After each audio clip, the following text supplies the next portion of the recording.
Hello बच्चों, let's see the question. The question says, a body moves from rest with a constant acceleration. Which of the following graphs represents the variation of its kinetic energy k with the distance traveled x? तो question में हमको कहा गया है कि हमारे पास एक body है, उस बॉडी को वो बॉडी जो है हमारा वो रेस्ट से मूव कर रहा है, रेस्ट से स्टार्ट कर रहा है और फिर तो सपोज हमारे पास यहाँ पर एक बॉडी है, तो this is the body we have. Initially it is at rest. It is at rest मतलब हमारा जो इनिशियल वेलोसिटी है यू, ये है ज़ीरो और ये रेस्ट से स्टार्ट करके it is moving with a constant acceleration. तो ए यहाँ पर जो है वो है कांस्टेंट. तो हमें पूछा गया है कि इस मोशन में काइनेटिक एनर्जी और डिस्टेंस ट्रैवल्ड एक्स के बीच में जो ग्राफ होगा वो ग्राफ किस तरह से दिखेगा. तो अकॉर्डिंग टू द क्वेश्चन हमारा जो बॉडी है वो रेस्ट से स्टार्ट कर रहा है, so u is equal to zero. हम एज्यूम करते कि इसका जो वेलोसिटी है, final velocity v, that is v है हमारा यहाँ पर final velocity of the body और हमें दिया गया कि हमारा जो एक्सेलरेशन है वो एक कांस्टेंट है. तो न्यूटन्स इक्वेशन ऑफ मोशन से हमें पता है कि v square minus u square is equal to two into a into s, जहाँ पर एस है हमारा डिस्टेंस ट्रैवल्ड. तो यहाँ पर वी स्क्वायर हमारा u ज़ीरो है, तो this is zero square is equal to two into a into distance travelled हमारे यहाँ पर हम ले रहे हैं to be equal to x.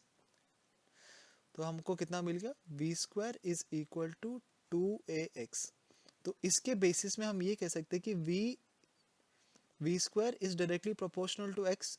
ये इसलिए हम कह सकते हैं क्योंकि हमारा टू और ए दोनों कांस्टेंट है. Two is a constant of course, and हमें क्वेश्चन में दिया गया कि हमारा जो एक्सीलरेशन है इस बॉडी का वो भी कांस्टेंट है. तो क्योंकि टू और ए दोनों कांस्टेंट है तो हम ये कह सकते हैं कि वी स्क्वायर हमारा डायरेक्टली एक्स के साथ वैरी करेगा. जैसे जैसे हमारा एक्स डिस्टेंस ट्रैवल वैरी करता है उसी के डायरेक्टली हमारा वी स्क्वायर भी वैरी करेगा. अब हमें ये पता है कि जो काइनेटिक एनर्जी होता है of a body, kinetic energy के ई, वो क्या होता है, that is equal to one by two m v square. हमें पता है कि वन बाई टू एक कांस्टेंट है और mass of a body is also a constant. हम एक बॉडी का मास और वन बाई टू जो नंबर है वो दोनों कांस्टेंट है. तो इस सिमिलर एनालॉजी के साथ अगर हम सेम एनालॉजी यहाँ पर यूज़ करेंगे तो हम ये सकते हैं कि kinetic energy is proportional to v square, right. तो हमने देखा कि v square is proportional to x and हमने ये देखा कि kinetic energy is proportional to v square. तो हम ये कह सकते हैं कि kinetic energy is proportional to v square is proportional to x, right. तो इससे हम ये क्या कह सकते हैं कि kinetic is directly proportional to x. जिस तरह से हमारा एक्स चेंज होगा उसी तरह से हमारा kinetic energy of the moving body भी चेंज होगा. तो ये दोनों एक दूसरे के साथ डायरेक्टली प्रोपोर्शनल है. डायरेक्टली प्रोपोर्शनल है मतलब इन दोनों का जो ग्राफ आएगा वो एक स्ट्रेट लाइन आएगा कुछ इस तरह से.